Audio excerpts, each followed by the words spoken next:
Good morning and good afternoon. Welcome to the Weekend Wellness Hour. Today, we're going to be talking about resilience. And with us is Michael O'Brien, who has an amazing story. He's an executive coach. He has been in the healthcare world. He's even spoken on the TEDx stage regarding leadership and how to change a bad day into a good one and not let yourself just kind of go into that realm of the bad day and just stay there. So I really want to thank you so much, Michael, for joining us today. Oh, thanks for having me, Amy. I've been looking forward to this, and it's a snowy day here in New Jersey, so a great day to hunker down inside and talk about resilience.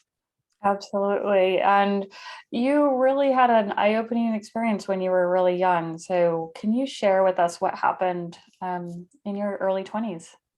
Yeah, so I was at a company offsite meeting in New Mexico, and it was like one of those offsites that we used to go to before the great kerfuffle, as I like to call this moment in time, where you'd go out on a Monday, fly back on a Friday. It'd be like PowerPoint and team building exercises. And most of the other attendees brought their golf clubs. They were going to go golfing. There was like a half day to do whatever.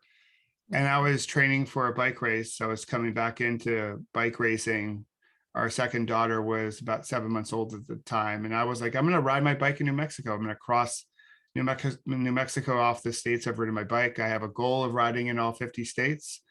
Still working on that. And that morning on July 11th, I came around a bend. I had this great loop, which I thought was a great loop. It was out the main road of the hotel up the service road, 2 miles. I thought I would do like 10 laps for 20 miles and be fresh as a daisy for the meeting. And a Ford Explorer crossed over into my lane fully, was going about 40 miles an hour.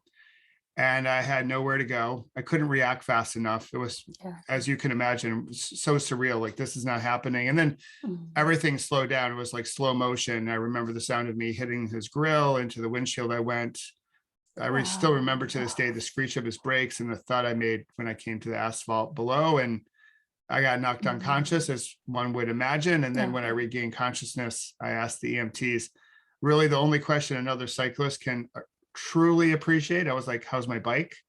And they're like, your bike's fine. For the record, it wasn't. It was totally destroyed. They were like, try to breathe. And I was like, okay, which I was having trouble breathing because I knew my life was in question based on just the energy of the scene. And I was like, this is not how it's supposed to end. And the rest of the story continues from there. That's incredible. And I can't even imagine like going through that whole experience. I actually was hit by a van when I was really young on a bike as well. So, but I didn't have nearly any type of injuries like you did. And I do remember the trauma of it. It's quite scary. But so you were taken to the hospital, obviously. What happened after that? Did you have multiple surgeries? What was the rehab? Like, they gave you a prognosis, right? And it didn't sound like it was that great. No, it wasn't very great at all. So there I was, and I was just surrounded by EMTs. They brought the medevac in because Albuquerque is the only trauma one center in the state of New Mexico at the University of New Mexico. And so they flew me to Albuquerque. It was a 19-minute flight. Remember every one of those minutes. When they put me on the medevac, I made a promise to whomever was listening. I was like, if I live, I promise I'll stop chasing happiness, because I was a big chasing happiness guy back then. So keep in mind, this is 2001. So this is before social media. So we still had things to compare ourselves to. But nowadays we have like a plethora of devices or ways to compare ourselves to. But there's the whole chase of like, my happiness is in the next external merit badge. And it was one of those bargains you make. I had no idea how I was going to actually pull it through, but I was like, if I live, I'll stop chasing happiness. I'll live better. I promise, whoever's listening. And the first surgery lasted about 12 hours.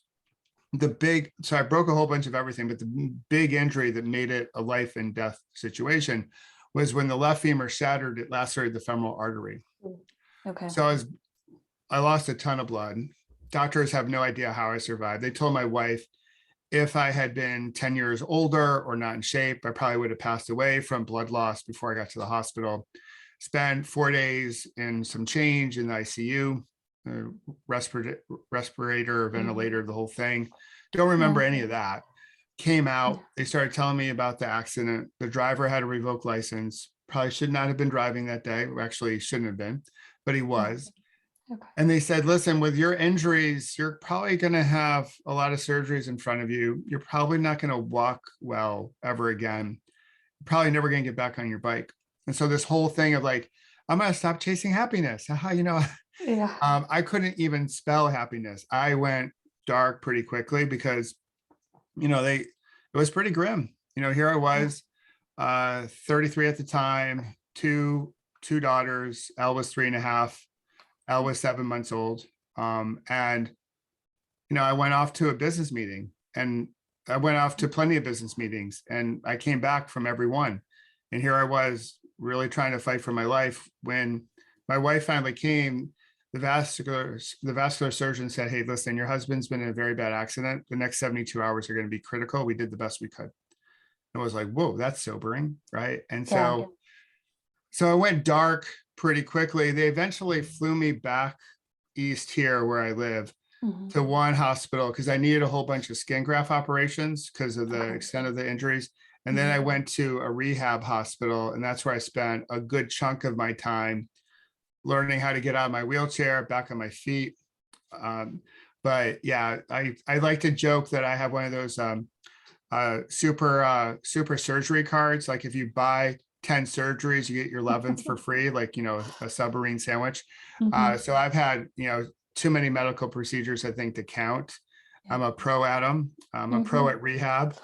But the story starts off really rough, but it ends in a really good way. So Yeah. that's the cool thing. That's incredible. Now, anytime you take someone who's used to exercise, an athlete, and especially an endurance athlete, you take away one day of Oh them yeah. doing their sport, it throws them off completely. Now, for you, obviously, it took you out of commission for a while. How did you even handle that? Were you in gratitude that you were alive, or did you still feel those depressive effects, the hopelessness that we suffer from?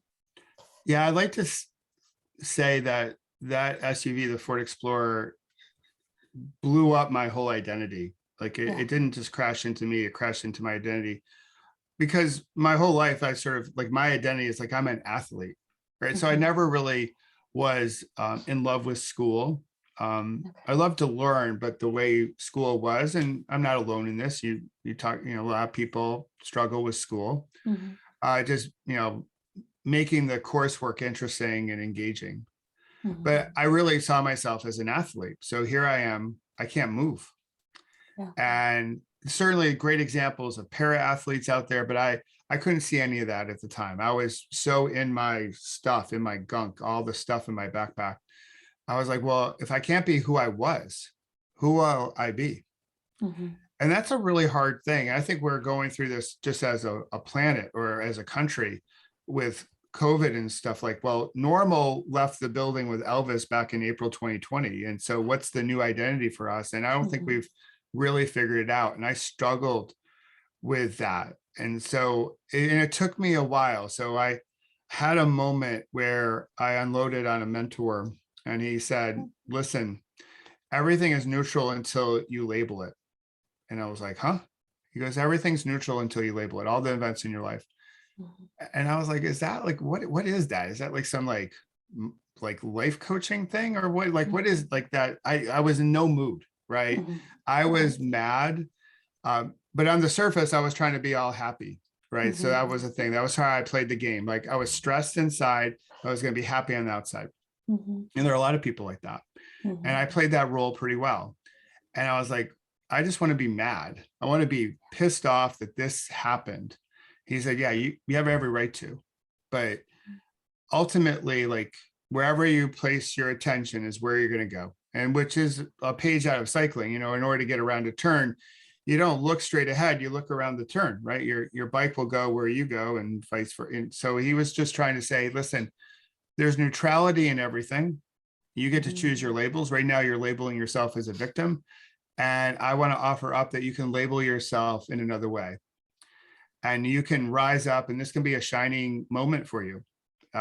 That life is not about what happens to you, but it's how you respond to what happens to you. And I was like, okay, well, and I noodled that for a bit. And eventually I knew that I had to get my mind healed, my mind quiet, in order to heal my body. So I know everyone probably is familiar with Joe Dispenza. And so I think my accident happened before Joe's, but it's the same concept, right? And it's not something that's unique to Joe or unique to me, but I just knew I had to like slow down, quiet my mind to heal my body. And I also, after a bunch of noodling, realized I could call my day any type of day I wanted. So I labeled the accident day as my last bad day. And that's not unicorns and rainbows, but more about gratitude, to say, if I have my wife and daughters in my life, how can I label a whole day as a bad one? That accident was a bad moment, and it was lasting a long time. But going forward, I'm going to live in my moments, and I'm going to have happy moments and bad moments and angry moments and all that. I don't want to give the bad ones any more fuel than they deserved. And if I can hit the pillow each night, my wife and daughters are in my life, I can't throw a whole day away and call it bad. And so I began a gratitude practice. I began a mindfulness practice as a way to heal my mind so I could heal my body. And that was sort of the beginning. That was a big inflection point for me. But up until that point, Amy, I was like, if you called me, I'd be like, yeah, I'm happy. And then, but I was like totally miserable inside. I was like, God, what am I going to do? I was in horrible pain. I just didn't know where to turn. And then eventually gratitude and mindfulness became cornerstones for my recovery. Now, did you study other people's work, or was this more of a self-reflection and you developing it yourself over the course of months, years, or however long it took?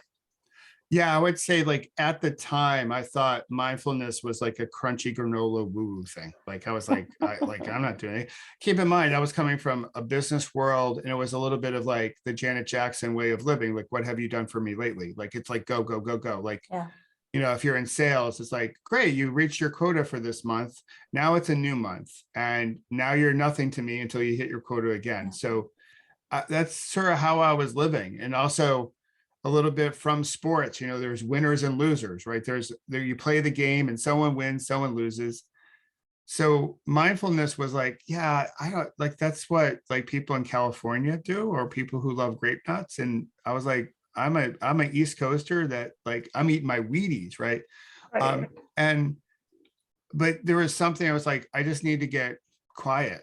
And I didn't read up on anything. It was, again, 2001, we weren't Googling like we Google today. Like there was no TEDx. There was no Brene Brown to teach me about vulnerability, right? There was really none, there were no podcasts. There was 10% happier was not a thing, right? Yeah. So I decided I was just I knew enough though about my breath from being an athlete. So I knew every time you did anything, you would just like slow down, take a breath as a way to like tap into a different part of your brain, the parasympathetic nervous system.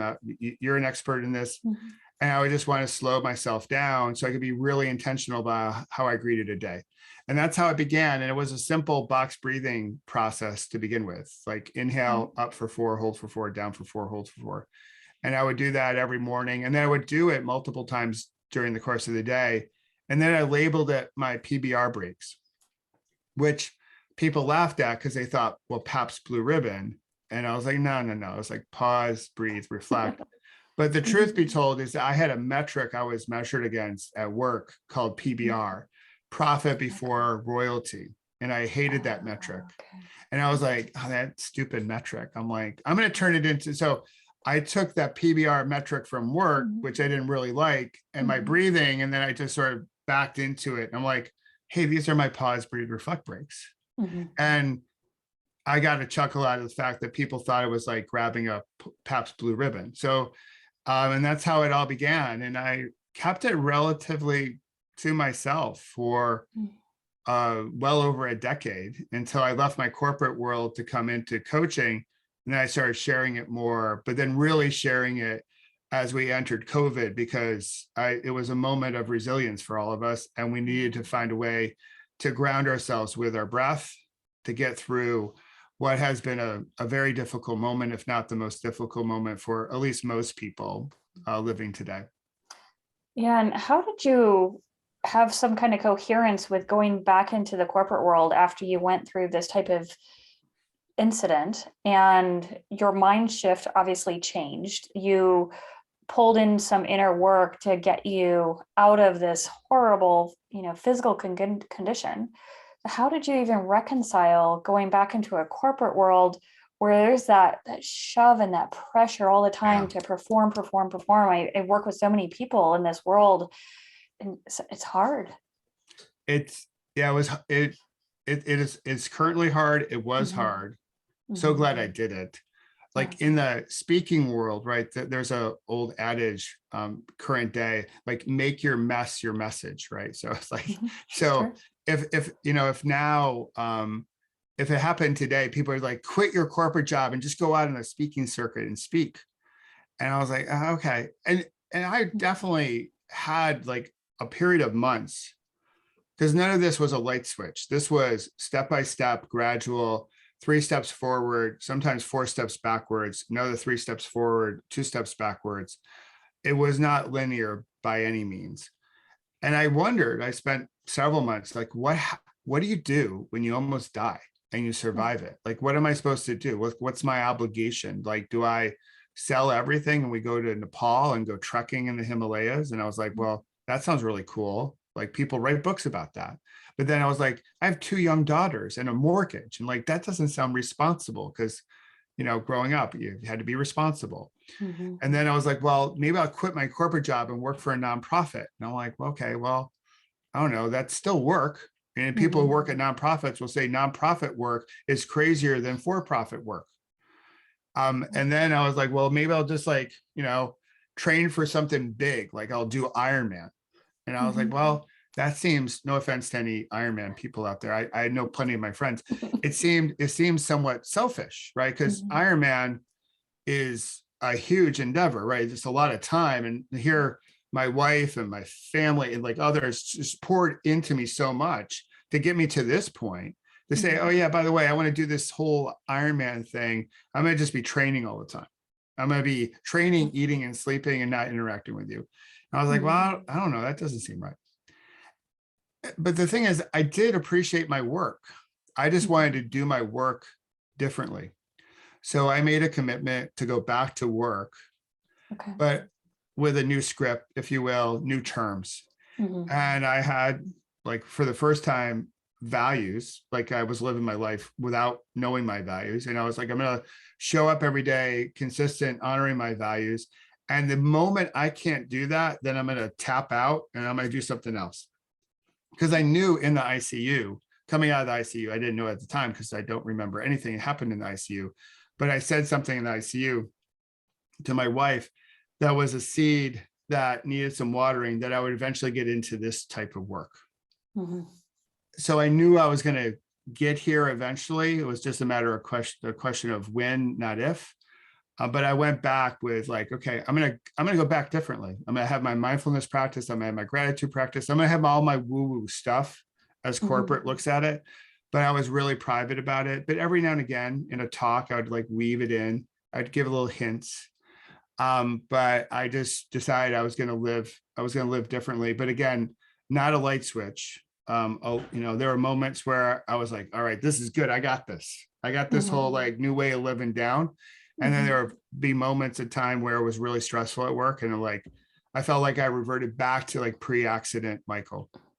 Yeah. But I believed in the work, and I I knew eventually I'd come into this work. It was just, part of the process, part of the journey, if you will. But I was trying to be patient and trust it along the way, Yeah. which is really, it's so much easier to say, much, much harder to do. Like all the cliches that we use, so easy to put up on Instagram, but gosh, Yes. living it is so hard. It's emotional labor, but that is the work. Like if you choose to do the work, that's the work. And when you do it, it can be so rewarding. And I'm glad I did the work. Yeah. And It's hard to change our habits, especially when they're ingrained in us for so long. And when those habits are part of our identity or a previous identity, it's the resistance that we feel to give in and to change and shift is immense.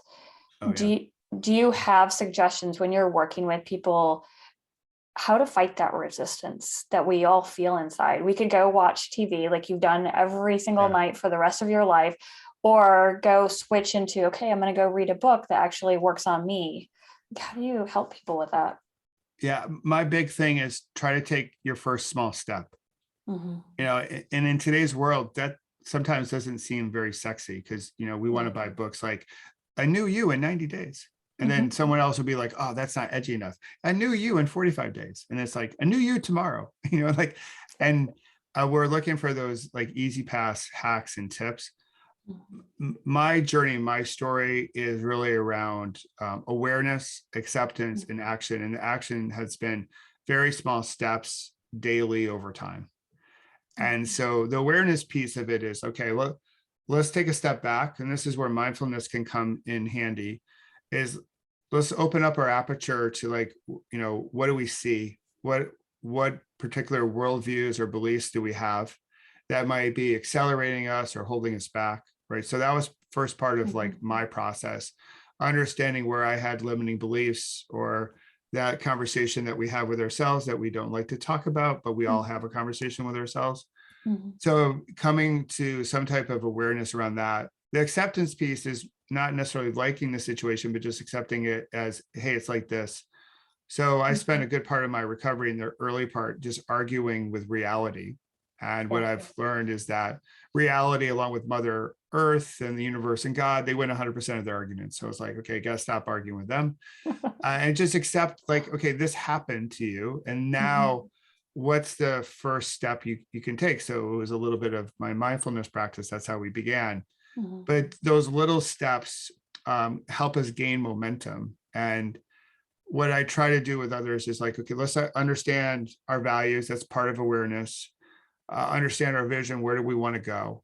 Mhm. Who's around us to help us? Because I think change does need some partners. Are you riding with the Mhm. people who bring out the best in you? And then, okay, what's the smallest step you can take to get going? Mhm. Because what we're trying to do in a large part, I believe, is changing the conversation that we're having with ourselves, which is the most important conversation that we have. To Right. say, like, I can develop a new habit, I can bring about change. So instead of trying to rush through the process and we want the new you in 90 days, we're like, well, maybe the new you is like in 9 years, you know. Mhm. But no one's buying that book. But that's the Mhm. book. I think that's the book that needs to be written Yeah. because I think, I can look back, and this it's been 21 years come July of this year. Okay. I've been different along the way. Some points a lot of Yeah. great accelerated growth, and sometimes it feels slower than molasses. But it's that steady progress over time. It's the consistency that I think really is meaningful. Yeah, and I can see, like, when you don't have the pressure that you have to change next week, it allows your nervous system to change, because that's also part of the resistance is, can our nervous system handle the changes that we want, or does it put us such in fight or flight mode that we just freeze? Yeah. And that, once you realize that that is different for everyone, like my ability to change is going to be different from yours and different from someone else's, but we kind of need to look at, okay, how quickly can my nervous system allow me to change? And I know that that also changes depending on your life stage as well. Sometimes you're ready and open, maybe in your teen years, your 20s, you're ready Yes. and open for quick changes. But when you have a family and your job and career, you may not be quite as ready for something like that. So there's so much into this whole realm. Yeah. Well, I think you bring up an excellent point, Amy. I think it's not so simple. I know we all look for like, well, what's the formula? Mhm. And Right. every formula is different for everybody at every, like, how I approach change now at this age is so much different. Now I've gone through obviously a life-changing event, but Mhm. we're different people in our 50s and 40s, 30s and 20s. And so, and we also have different ways of, approaching stress and, you know, yeah, to your point, we have family and stuff like that. So the formula changes. The formula is unique to every person, and then the formula changes as you age. Mhm. And I think that's what gets most like, I still play in a very corporate world. Okay. This is what gets most corporate workshops off the rails, and you don't drive the type of change you're really looking to drive, because it's all generic. It's too Mhm. general, and the companies are not spending the money to try to customize it to a certain degree so people can have the formula that works for them. And to be quite honest, in this world of like self-help and self-development and advice, there are too many people just saying, well, you should do it this way.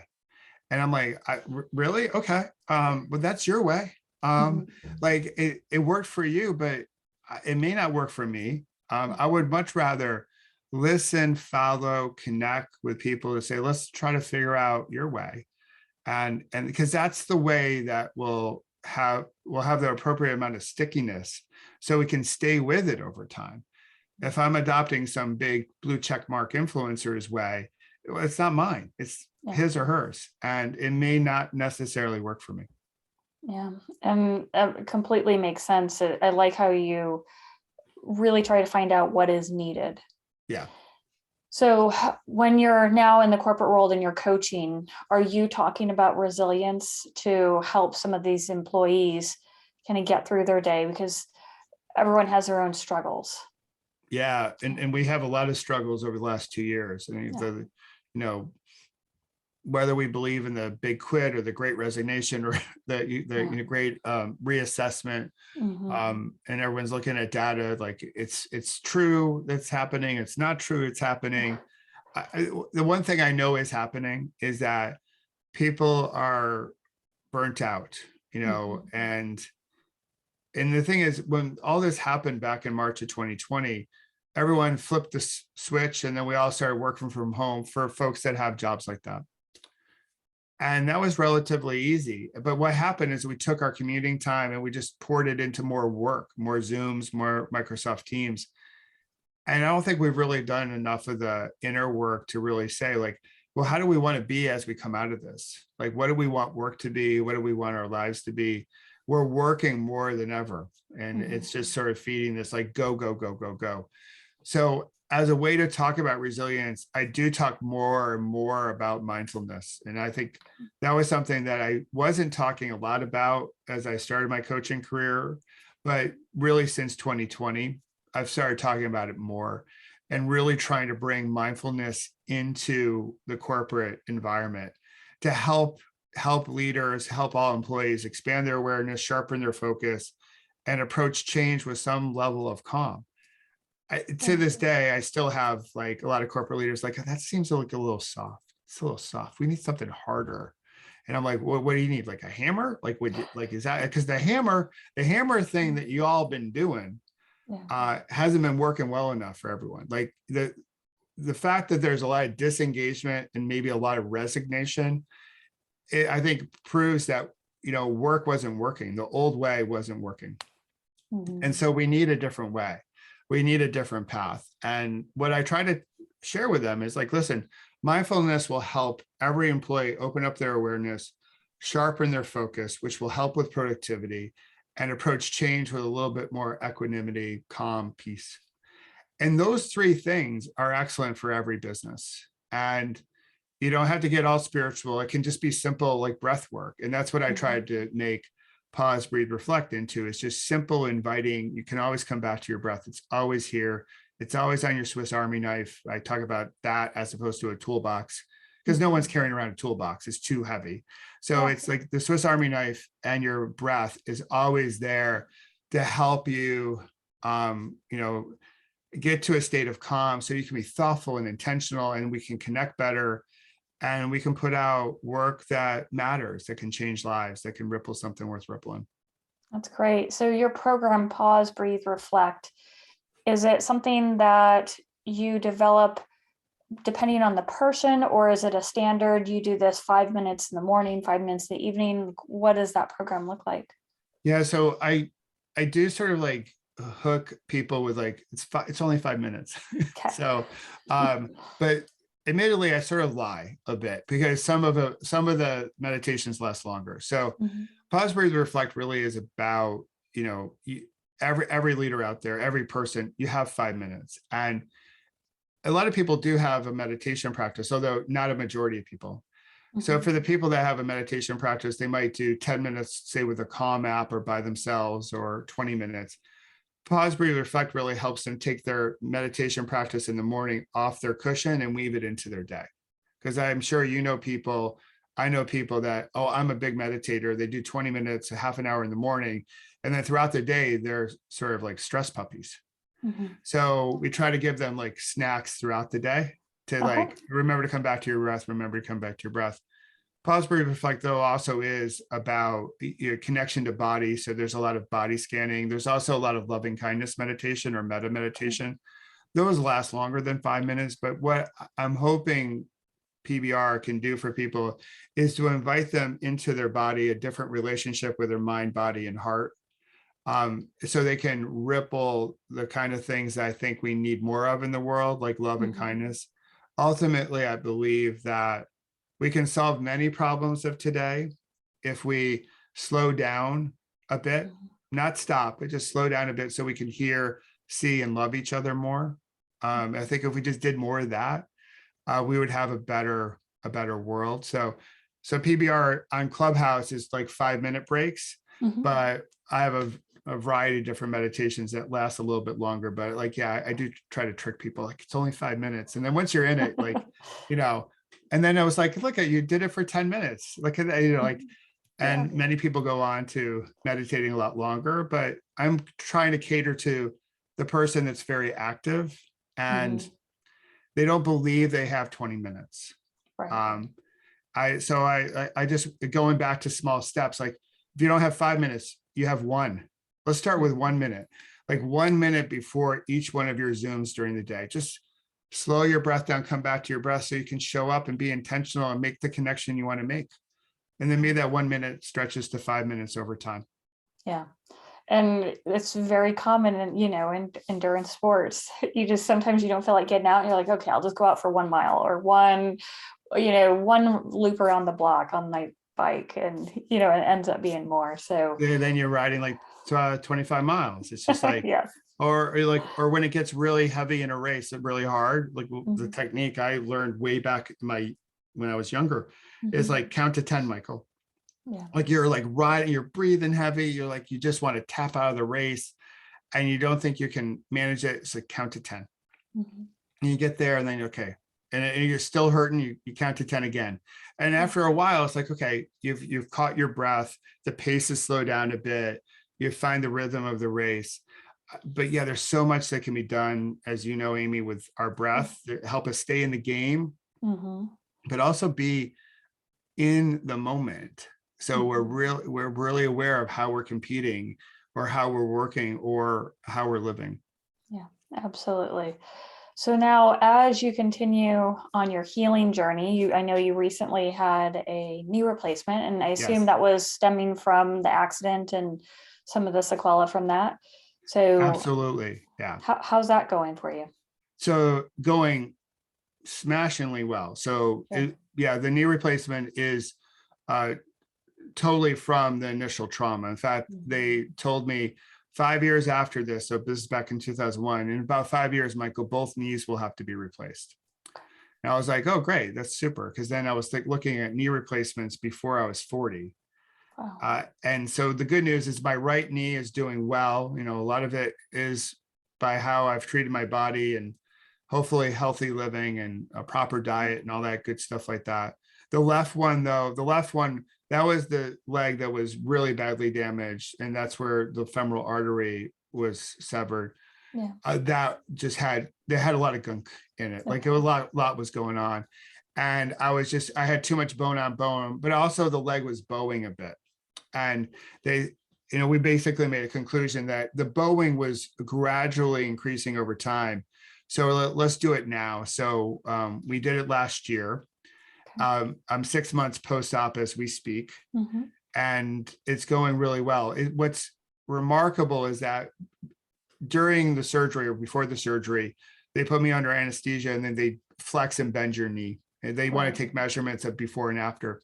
Mhm. So before the surgery, I was 10 degrees short of full extension of my left leg, meaning the left leg couldn't go all the way straight. Mhm. And then I only could bend my knee 95 degrees. Mhm. So when you think about cycling, it's sort of remarkable that I could even ride the bike with like 10 degrees off of full extension and only 95 degrees of flexion. Yeah. Not good.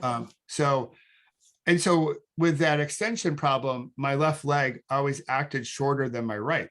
Mhm. So I had to buy, shoes that could have an external lift and a whole Mhm. shebang. So now I can have my leg fully extended. So I got 0 degrees, which is great. Nice. I can bend it 123 degrees. That's incredible. It's also straight for the first time. So it's not bowy. Mhm. So, and now my legs are the same length. And so I Nice. can buy new kicks. How cool is that? So Zappos, here we come. So in fact, my special cycling shoes that are custom made, I have to send them back to the shop in Colorado to take off the external lift because Mhm. now I can wear regular shoes, if you will. So it's going really well. I'm just working to keep all that extension and flexibility and build up strength and endurance for my ride across the country. And breath work has been a big part of making the surgery and the rehab successful. Mhm. Although I've had a ton of surgeries, I tend to believe that it's best to hold off as long as you can before you have surgery. That's like the last resort, if you will. There's so many things you can do through physical rehabilitation, as you know, to help with improving performance and healing. But this surgery was needed. But I do believe like breath work and my prehab and rehab key to making the surgery stick. So I'm fully maximizing. If I'm going to go through that pain, I want to make sure I have good traction from it. Absolutely. So tell us a little bit about this ride across America. When's it taking place? Is there, Yeah. what's your purpose of it to prove how well you've healed? Yeah, it's June 14th through July 31st this year. I'm Okay. calling it the Rise to Ripple Challenge. So Rise certainly speaks to resilience. You rise back up. The 2 is more like a bridge from like old me to new me and old you to new you. And the ripple is all about energy. And so June 14th, we pull out of Astoria, Oregon. We're taking the quintessential Transamerica Trail. So we go 10 states, 4,300 miles, 43 days. We go through Oregon, Idaho, Montana, Wyoming, Colorado, and then we shoot east, Kansas, Missouri, Illinois, Kentucky, and we finish up in Yorktown, Virginia.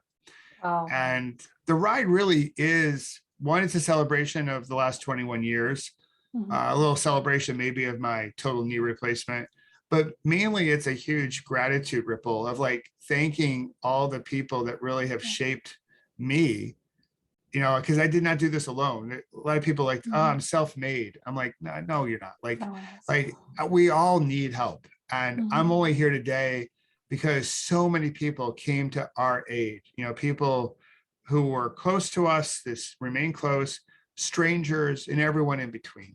And I want to, I wake up every day thanking the EMTs and my medical team that initially performed all the trauma procedures. They didn't know me, they woke up that day. I woke up that day, and they came to serve and save my life and save my leg and put me in this position. And so because they performed so well, I want to lead a good life to thank them. And so it's a gratitude tour. It's also a statement about what can happen if you live your life mindfully. It's going to be fueled by plants. So I'm not vegan, but it'll be a vegetarian fueled ride because I do want to leave room for pie, and and butter. So I'm leaving room for that.